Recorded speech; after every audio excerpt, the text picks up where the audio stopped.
Okay, I'm going to introduce Pauline, who will be hosting this session. People that are here, hopefully you're interested in finding out more about property, how to invest in property, how to make money from property, etc. And that's what this stream is going to be about. So later on, we're going to have a session on how to convert personal company. We'll have a session on mortgages. So everything that we're doing in this stream is property related. And then what will happen is at the end of the day, we'll get everybody together again, and what we'll be talking about is estate planning and tax planning, which is really important. So make sure that you follow the schedule, make sure you know where you need to be at what time, and I'm going to hand over to the wonderful Pauline. Hello, everybody, and welcome. I'm Pauline Thomas. I run the Smart Landlords Group, and I also run a surveying company where I do most of the checks that landlords need. So if you're a HMO landlord, I can actually arrange for a range of assessments, including fire specialists, electricians, gas safety engineers, and so on. So I'm here presenting the property panel, and I'd like to introduce you to Nellie, who's an accountant. Tell us all about yourself in about 1 minute, Nellie. Good morning. I am Nellie Chudi, a certified bilingual accountant. I do help businesses with the taxes, advice, keeping the records, especially with the coming MTD, and provide all those services in French and English. Thank you. And Lorraine, would you like to introduce yourself to us? Hello, my name's Lorraine Fontaine. I am a functional medicine practitioner. You're probably thinking, am I in the right place? and a nutritional coach. And I work with people who run businesses, who are highly stressed, burnt out, and I help them to transform their health so that they can run the businesses and do all the things that they want to do well. So that's what I do. Excellent. And you're probably wondering why I've invited a naturopath to the stage. And if we all think about our individual circumstances, we are all stressed. We're all overwhelmed, particularly if you're a landlord, particularly if you're in the private rented sector. And I think it's really important that you kind of take care of yourself first, and then everything else will follow. So Lorraine's going to bring some wonderful insights, and Nellie too. Anthony, did you want to introduce yourself briefly? Yes. So most people know me. But other than being the head of the Redbridge Chamber of Commerce, I'm a qualified mortgage broker who's been working in the industry for over 30 years. So I've done 10 years of wealth management, 10 years of debt collection, and I've done lending both for finance, for property, as well as personal lending. So we know that one of the things that's really decimated the business of being a landlord is the way we pay our taxes and what we're allowed to deduct from our taxes. So we know that a lot of landlords left with George Osborne's initiative back in 2015. So Nellie, why is the government introducing Making Tax Digital, MTD, for landlords? Thank you very much, Pauline. Why MTD, Making Tax Digital? It's because HMRC realized that landlords, especially sole traders, use not to declare their taxes properly, and to avoid that shortfall, they introduce MTD. It means that landlords, especially sole traders, from April moving forward, will start presenting or submitting the income threshold up to 50,000 to HMRC every 3 months. And we have, HMRC, they have introduced a special software to submit those declaration. You cannot do them on the spreadsheet like people used to do. You have to choose a right and the approval software to be able to declare your property income. Thank you. Absolutely. So it's basically revenue raising by the government. And you've got to remember that if you've been in the property business for 10, 15 years, you have equity in your property. They'd like to share that with you. So, if you, and also reporting on your taxes every 3 months. To be honest with you, we should all be doing that anyway. If you don't know your numbers, if you don't know your income, if you don't know, because there are always patterns in these things, and patterns allow you to plan. So if you're not keeping these kind of records, then dare I say, you're not really operating your business properly. Just saying, it's not me, it's the government. Remember, they're bringing in Making Tax Digital, not me. So Lorraine, what counts as MTD for landlords? Thank you again, Pauline. Yes, we have to start with record keeping. You have to keep a good track on your record, because with the Making Tax Digital, HMRC, they now have enforcement officers to come and check on your record. And now what counts as part of your MTD is your income, up to 50,000 for 2026. All your income, like especially for sole traders, every income coming from your property, and also the income from other businesses, up to 50,000, you have to declare them to HMRC. But when it comes to limited company, landlords that are under limited company, MTD is not part of the requirement. Thank you. And also, Pauline, because of the MTD, I usually advise most landlords to switch the properties, if they could, to limited companies, because through a limited company, you can be an employee. You are already an employee, and you take some income like PAYE, anything that goes through your pay slips from your limited company is not part of MTD. Thank you.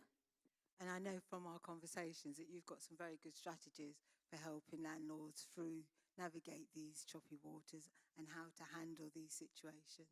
So, yes. Could I add something to that? Because what I find with a lot of people that are going into property or have been in property, quite often they're still thinking about how things used to be 10, 15 years ago. So there's a lot of people that are looking to make quick money. I will tell you as a mortgage broker, if you want to make real money, you have to be in it for the long haul. And the Making Tax Digital will, to a degree, shake out people who aren't looking to be professional landlords, people that are just looking for a quick buck. Because when we're doing mortgages for a lot of the landlords or people that are investing in property, what I find is their bookkeeping is usually quite poor, or they're not keeping track of expenses properly.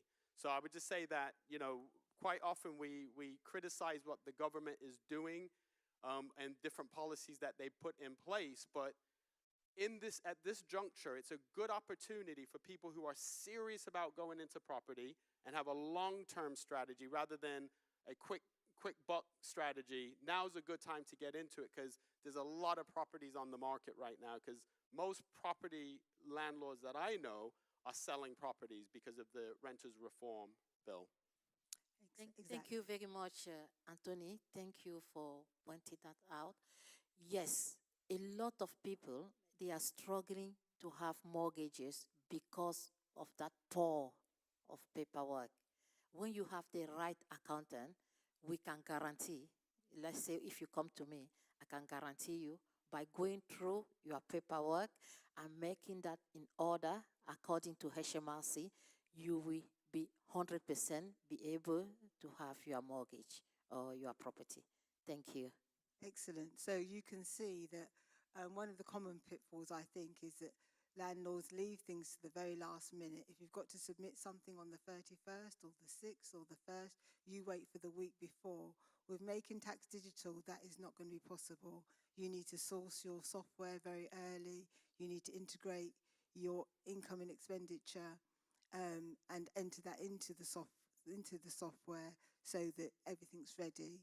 Remember, you're telling HMRC what you earned, and they probably learned from the bounce back loans from when we were going through lockdown, that people can guess. You're allowed to make your best guess if it's an honest guess, but now they want to know the actual figures, and that will then indicate what you have to pay. So you have to just be ready and be businesslike, dare I say. Lorraine, may we come to you? Of course you can. Okay, so we know that everybody's very stressed, but particularly landlords, because you're running a huge corporation, and I call it you're the head cook and bottle washer of your organization, without maybe many people to delegate to. So what are the physical signs that somebody is becoming serious at a health risk? What are some of the signs of someone being at serious health risk? Okay, so there are physiological signs, but I want to maybe start with the signs that are a little bit more muted, or maybe you might not concern yourself with. So those are things like sleep. How is everyone's sleep? How many hours of sleep did you get? 4 hours? 5 hours, anyone? How many did you get, Anthony? Last night? Yeah, none. None. None. Exactly. So if you're running a business, if you're a landlord, you're probably not getting enough sleep, and that is going to cause a host of problems for you. You're going to have an increase in cortisol, which is your stress hormone, and that is what we call the petrol on the fire. It's going to cause inflammation. And some of the things you'll find is that you're fatigued. So yes, if you haven't had any sleep and you're running on fumes today, you need to do that. You need to get through today. But you may end up feeling like you go to sleep and then you wake up feeling tired. You may not find it easy to fall asleep. You may find that you wake up during the night. You're waking up at 3 o'clock and 4 a.m. in the morning. Anyone does that? Repetitive? Yeah. Yeah, 3 o'clock, that's normally a cortisol spike. So those are some of the signs. The other signs are that you may start to be irritable. That's not just women, okay, guys? You might find that your resilience for tough things that you used to be able to do really easily become harder to do. Those are some of the signs that you are heading towards maybe a health condition. And then what happens is that your body becomes dysregulated, and we call this in medicine, you end up getting a metabolic disease or a metabolic condition, such as type 2 diabetes, high blood pressure, high cholesterol. Those come as triplets. They come together. If you've got one, you might end up getting the other two. And so what we want to make sure is that as soon as you start to see the signs, fatigue, irritability, low mood, not having energy, not having resilience, those are the times to start implementing some lifestyle changes. So it might be changing your diet. It might be starting to introduce a better sleep hygiene. It may mean managing your stress. So if you are a landlord, which we've got a room full of landlords here, those are in property business. Yes, you want to run your business well, but if you're not well enough to run your business, who's going to run it? So you have to take care of yourself. So those are some of the more muted things that we kind of overlook. Sleep, fatigue, emotional stresses are starting to indicate that something's going on in your body. Excellent. And I have introduced Lorraine because this is a journey I went on a few years ago, and I managed to wrangle my type 2 diabetes, so I'm no longer on medication. I was sleeping for 2 hours a night, then staying awake for 4, and then getting another 2, and then I was becoming exhausted. And managing my stress has allowed me to manage my life and be in creativity. You can't think straight if you're exhausted. You can't think of good solutions to common problems if you're exhausted. So thank you for that. And if I could add to that, this is one of the things that we have people that are pursuing property empires, and they're forgetting about the legacy side of things. They're forgetting about their health. They're forgetting about their family.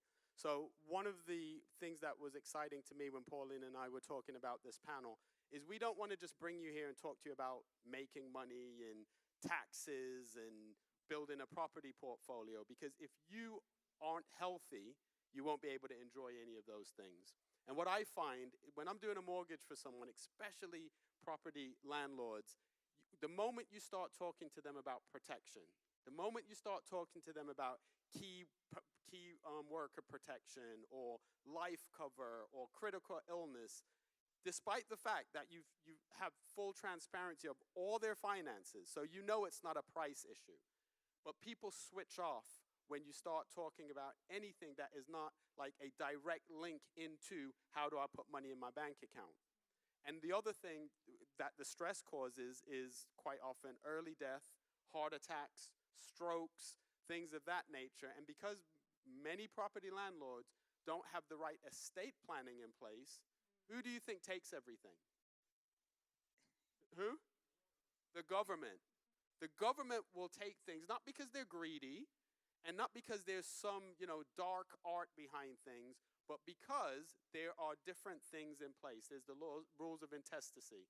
So what I would encourage everyone is make sure that you get your health right, make sure that you're getting your numbers right, and make sure that you have the right things in place that when, not if, when you die, your family can benefit from all of your hard work. So that's a bit of a glimpse of what we'll be talking about this afternoon, but I'll go back over to Pauline. So Lorraine, if I may ask you, you've gone to your doctor and the doctor's told you that your bloods are okay and that but you still feel fundamentally unwell. What would be going on with that? Yeah, I hear this a lot of times. People that come to see me normally have been to the doctors quite a few times and not got the answers that they're looking for. So if you've gone to the doctors and your bloods are fine, I would still say work with your GP. It's always important to work with your general practitioner because they have such an overview and hopefully a health history of you if you've had the same GP. A lot of people see locums now. And so one of the things to consider is that maybe you're dealing with a suboptimal range. So for some people, let's talk about iron, for instance. You have an optimal range for iron, but some women, some men are just suboptimum. And for them, that could impact their hair, that could impact their skin, it could impact their energy levels. And the doctor might say, well, you're within range, but actually you're right at the edge of it. And so it's really important to go back to your doctors, also encourage them to maybe refer you. So I know referral patterns are changing within the NHS, and so sometimes your doctor will email a practitioner or a specialist, and they will email them back information to help support you improve the condition that you're managing, or they may refer you on to a consultant. If you're still struggling, you've done all the tests, you've had all the scans, and they can't pinpoint something, then you can come and go private, or you come to speak to someone who's a functional medicine practitioner. And the reason why we're different to allopathic or conventional medicine is that we look at the body as a system rather than individualized areas. And so, for instance, you might be struggling with a lot of stress headaches, and your nervous system is coming up fine. You've done all the blood tests, you've done the scans. However, the issue starts with the gut. Maybe you've got a gut issue, and that's actually driving inflammation that's causing problems in the vagus nerve and giving you these headaches. And so it's important that if you are getting blood tests and everything is fine and you still don't feel fine, take your health seriously. You are the best advocate for your own health. You know your body better than anybody else. And so find a practitioner that you can work with. Someone like me, yes, I'm going to plug myself. But I also really, really encourage you, as someone who's been on their own health journey, to work with your general practitioner. Partner with them. Tell them if you're going to see a nutritionist. Tell them if you're going to see a functional practitioner, so they can have a good overview of what you're doing. Don't go rogue, is what I'm saying. Work in collaboration with them. Hope that answers the question. No, thank you. And if you need Lorraine or Nellie's contact details, they're on the table just to your left. So you can go and take a picture of that, and then you've got their details. So this is something that chimes with me. Knowing what to do, but not doing it. How do you break that cycle? Oh, okay. So many of us know what we need to do, and this isn't just about health. This could be if you're trying to change any area of your life. We can get information from Claude, from Perplexity, from ChatGTP, Google, if you still use that, that search archaic form. Books. Someone in your WhatsApp group, family WhatsApp group, will send you some strange and wonderful thing that you need to start taking black seed oil or boil up some bush, if you're from the Caribbean or West Africa. But the reality is that change starts internally. The reason why we don't make the changes we need to make, whether it be in our health or other areas of our life, is because sometimes we're so reliant on extrinsic motivation factors. Okay, I need to wait until I get really ill. I need to wait until the children leave. I need to wait until I make X amount of money. But actually, we need to develop intrinsic motivation factors. And for me, the reason why people find it really hard to make a change is because the why isn't big enough. Why do you want to make the change? And when it comes to health, where I work with people is on that why. If you want to be able to be fit and healthy at 75, be able to pick up your grandchildren, be able to live independently, then you need to start thinking about your health now. Regardless if you're a landlord, you have 1, 2 properties, 10 properties, 100 properties.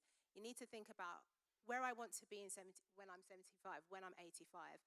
And if you want to be healthy, independent, be able to be around your grandchildren and not be on 65 supplements or 65 pieces of medication, then you need to start thinking about your health right now, whether you're 35, 45, 55, 60, 72. Think about it now and think about, why do I want to be healthy? What's the difference it's going to make? Absolutely, and we know that our health is our wealth, fundamentally. And picking up on that, there's a thing it says in the Bible that I always go back to. The things I want to do, I don't do. And the things I don't want to do, I do. And that's why these sessions are so important to me, because I think if we can have one person in here take their health seriously and go and get that checkup and find something early, it's all worth it. It's all worth it, because I just find that, as you said, we usually need a trigger. We need a friend died, or a celebrity that we're about the same age of dies, and then, you know, they had cancer or they had a heart attack. And then we start thinking, oh my gosh, I grew up listening to that person, and then that becomes our trigger. But these events are important to that as well, because it jars you, it shakes you up, and it makes you hear it from someone that obviously all of us would like for you to come and work with our businesses, but we don't know you, so we don't have an angle other than saying your health is your wealth, and if you don't make that conscious decision to take your health seriously, it could be detrimental, because most diseases, most issues, if they're caught early, or if you prevent them by having a healthier lifestyle, you can avoid them. But I would just encourage, especially men, make sure you get a prostate check, and landlords, make sure that you're managing your stress well.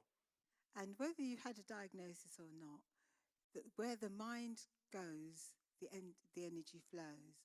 So you've got to have a healthy mindset. You've almost got to have affirmations where you're saying, I am healthy, or I am in recovery.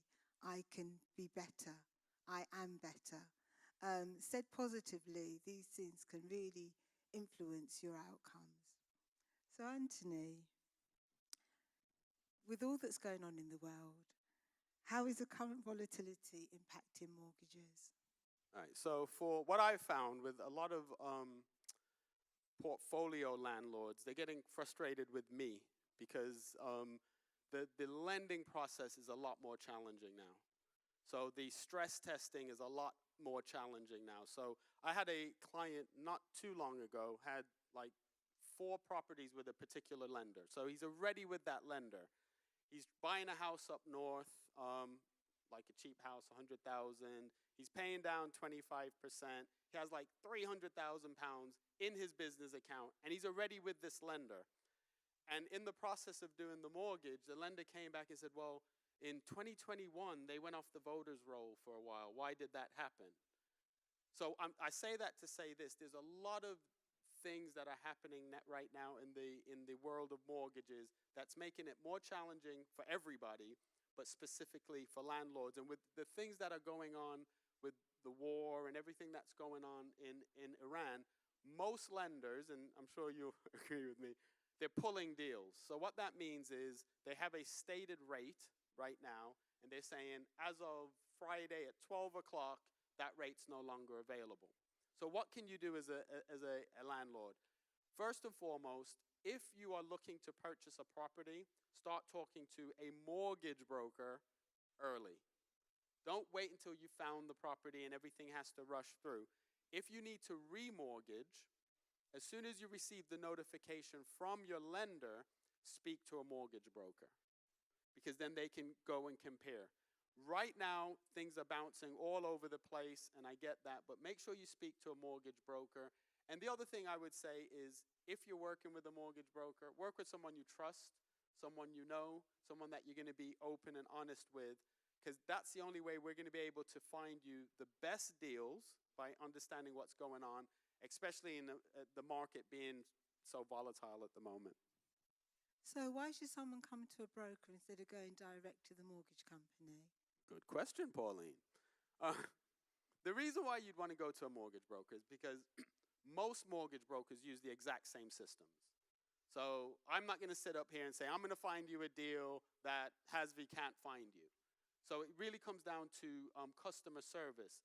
But when you go to a mortgage broker is able to see all the deals that are out there, not just one lender. So I used to be a bank manager at HSBC and also at Halifax. So my staff might be amazing advisors. They might be really good.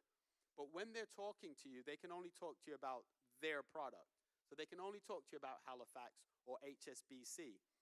And because each lender is going to have a USP to a degree, so like if you're a first-time buyer, Nationwide is amazing. They do high multiples. But then there's some lenders that don't like people on skilled worker visas. So a mortgage broker will be able to take all of your criteria and then be able to look at the lenders that will lend based on your criteria and then find you the best deal that you qualify for, which is important because sometimes I have people that aren't from the UK and they're on skilled worker visas and they go to their lender and their lender says no. And then they will tell people in their community, oh, you can't get a mortgage if you have a skilled worker visa. But that's not what the lender was saying. The lender was saying that our criteria is not conducive with people on a skilled worker visa, or the loan to valuation for someone on a skilled worker visa, it'd have to be like 75% or maybe 85%. Whereas there are some lenders who will do a 95% mortgage for someone on a skilled worker visa. But if you go to a mortgage broker, they'll be able to answer those questions for you. Excellent. And why do mortgages seem to take so long? Another good question. Almost like I asked you to ask me that question. Well, the process in the UK is actually the longest process in the developed world. Did anyone know? Yeah, really. Yeah, so in the UK, it's long. It's a long process. But I will say that a lot of the times the delays are because either someone hasn't selected the right solicitor, shout out to Juanita and TV Edwards, but your solicitor matters because the deal will only be as fast as the slowest person. If you're working with me as a broker, I won't be the slowest person. And if you're moving at pace, you won't be the slowest person. But if it hits your solicitor and they take too long to do things, it slows everything down. The other thing, if I'm honest, that usually delays deals is the client. So if you're getting a mortgage, there's a few things you're always going to need. 3 months bank statements, 3 months pay slips, proof of identification. Always send your broker what they ask you for. Don't send them what you think they need or what you interpret the thing to be, and never send them more. So you might feel like, okay, he asked me for 3 months, but I'm a gangster with my tax. I'm a gangster with my bank statements. I have 6 months, right? And you'll send them 6 months, and they're like, why did they send me these additional 3 months? Because we might find something that we didn't want to find. So only send them what they ask for. If you're unsure, ask, and move at pace.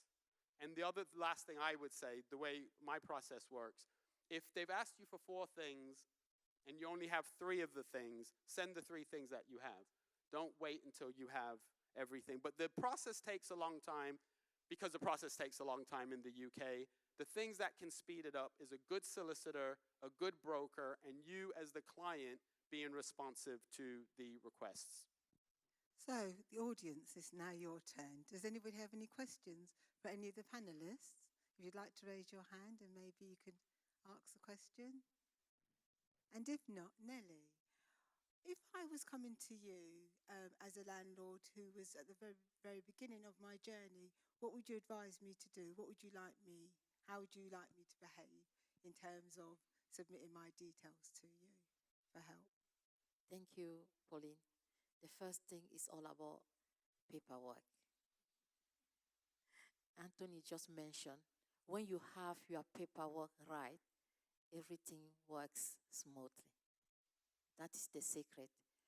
It's like I have two types of clients. One, we come with a shoebox, all the receipt inside that particular box, and the other one we come with all the receipts, let's say, and the spreadsheet. The way I'm going to charge the one with the shoebox is going to be a 5-way different from the way I'm going to charge the person with the full spreadsheet well organized. I will say the first thing, I will go through your paperwork and advise you the best software to use, or if you want me to apply my own software, I'm happy to do that. Then we take it from there. Thank you. Excellent. Any questions from the audience? Excellent. If you'd like to tell us your name and maybe where you're based and who the question is for, please. Hi, my name is Fayomi, based in London. And the question is to all three. How have you seen sort of technology impact what you do and the landscape of what you do? I might start with that one. AI and health. Gosh.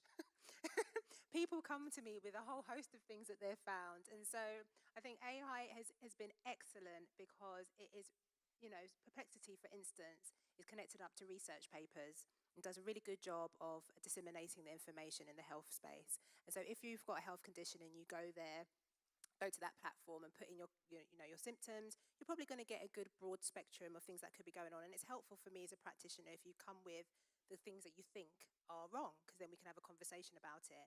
On the bad side is that unless you know how to read research, which I've got degrees and so I'm able to do it, and hopefully you come to me because you know that I've got the background, but you're not able to disseminate or look at that information with a critical eye, and you can end up scaring yourself into thinking death is at the door, taking a supplement or taking a medication that's not helpful for you.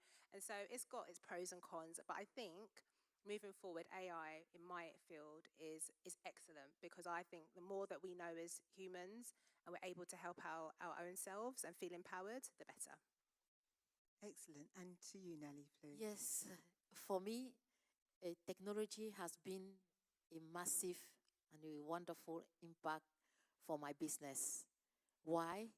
Because since we started using software to produce accounts and to submit our, tax for our clients, we give them a remote access to the account, which means whatever we do in our office, they can see it even from their bed. It's a way just to log in to the system and have access in all the paperwork or all the work that we submit to HMRC or company's house. Thank you.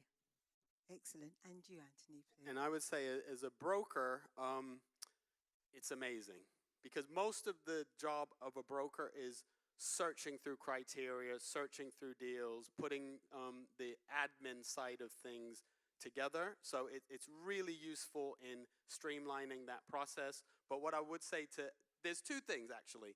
Thing number one is there seems to be a 35 divide. So I get into a lot of back and forths with people on LinkedIn about AI, because people make the statement that AI will never replace human beings. And I'm like, the moment you say never, it's kind of not on your side, because that's an infinite amount of time. But what I would say is you need to use it as a tool.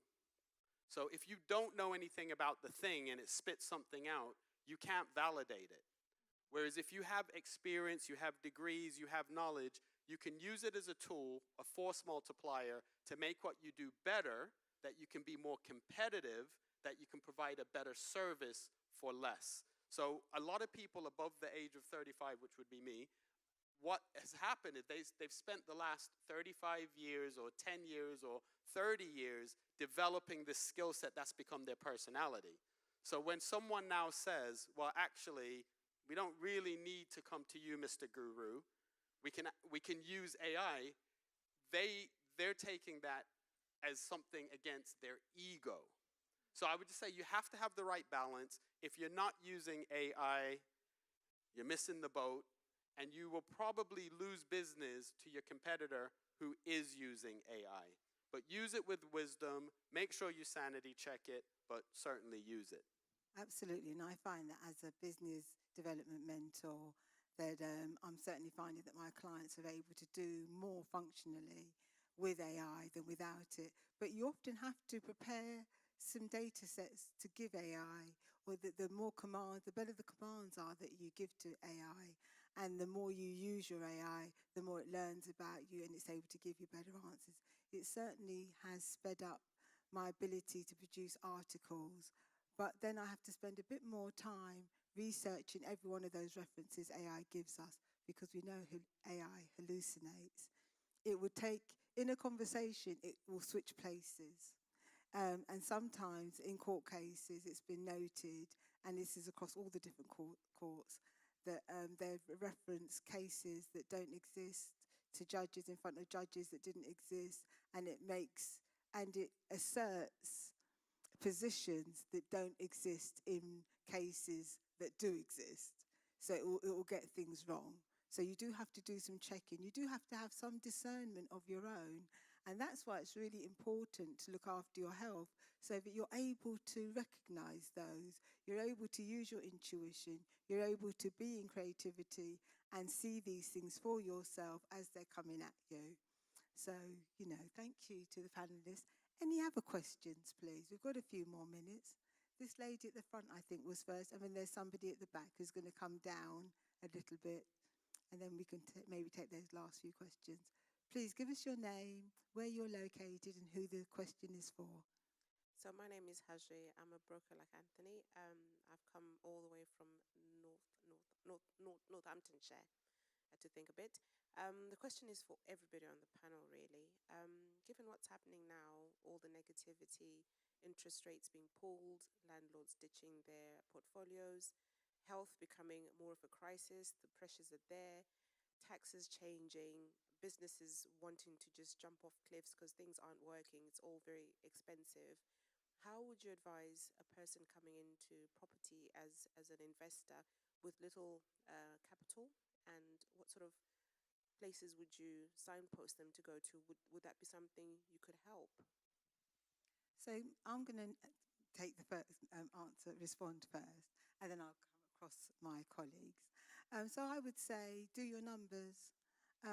Make sure that deal stacks in whatever tenancy type you're going for. So is it a single let? Is it a HMO? And what are the things that you need to do to be compliant? And what are those costs? Factor those costs into. And then property, I think, is always a sound investment. And it might be across a suite of investments that you're doing. Maybe you're doing digital currencies, stock market, and other sorts of investing in businesses, your own, your families, or just other small businesses. So what do you think, Nelly? Yes, I always start with due diligence.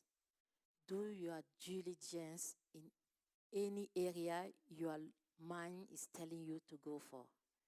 And make a lot of research, and also read a lot of reviews. Try to attend networking events. It's very important. Then you will learn from those who have already done it or who are doing it. Then you will sit down and think properly where you want to go, and why. Because business, I always say, everything starts with your why. Why are you doing it? There should be a purpose behind your why. Thank you. And I'm going to close on this one. And with the why, I'd come at it from a different angle. Maybe you don't need to do property. Like, everybody feels like, because property is that sexy thing, saying, oh, I have 3 houses, 5 houses. That sounds good. But saying I have 7 vending machines that just sit somewhere and make me £1,000 a month, nobody wants to say that. So think outside the box. property is a sound investment in the long run, but there's lots of ways to make money that is low risk. Maybe you have a skill or a talent that you could do as a side hustle. There's just so many other ways to make money other than property. But if you are going to do it, due diligence, take care of your health. And we're going to wrap up because we are going to be starting the next session, but I'll hand back over to Pauline. Okay, so if you want the contact details, you know how to contact Anthony. Look me up on LinkedIn. My name is Pauline Thomas. And the contact details for Lorraine and Nellie are to your left. You can take a photograph of their details and then reach out to them. Also look them up on LinkedIn. That's a good source.